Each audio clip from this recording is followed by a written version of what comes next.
Punyetang buhay are. Tutulog na lamang. Pakamot pa ng likod. Gigising pa ako ng alas 2. Punyemas na buhay yan.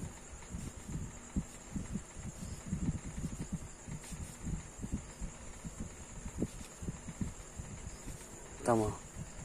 Tigil ang kamot ka, iiyak na naman. Wow!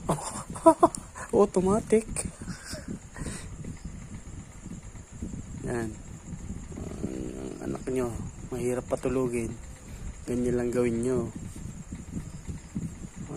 Pudpud na eh. Oh? Pudpud na, kakakamot. Pag tumigil ang kamot yan, tiyan mo.